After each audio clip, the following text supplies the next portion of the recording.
Europe 1. Il est 7h17, c'est l'heure de l'édito Éco-Nikos. Avec Nicolas Barré, le directeur de la rédaction du journal Les Échos.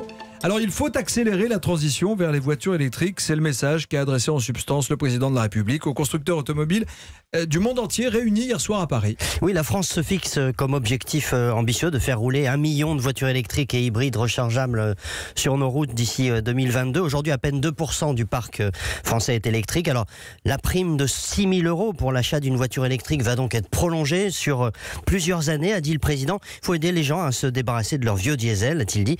Et puis d'autres mesures sont prévues. Par exemple, les villes pourront créer des voies réservées pour les voitures électriques ou des places de parking réservées.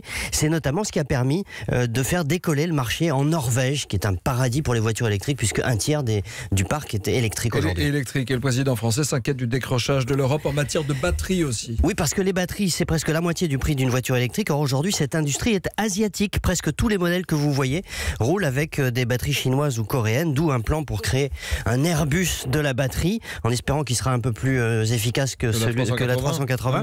Ouais. À savoir un consortium d'entreprises françaises et allemandes qui développeront cette technologie. La France va mobiliser pour ça 700 millions d'euros, car non seulement il est crucial de maîtriser la technologie des batteries, mais il y a aussi tout l'écosystème qui se branche autour, les logiciels notamment qui permettent de faire fonctionner les véhicules, d'enregistrer les données. Et grâce à cet effort, 2 usines vont être créées en France et en Allemagne. Et qu'en est-il du nucléaire ?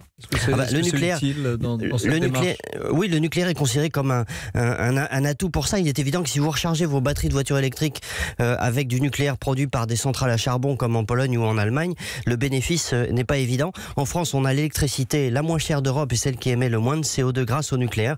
C'est un point fort justement pour convaincre les constructeurs du monde entier, pourquoi pas Tesla par exemple, qui veut faire une usine en Europe, de construire leurs prochaines usines de voitures électriques en France. Et de l'électricité française qui s'exporte aussi très bien en Europe.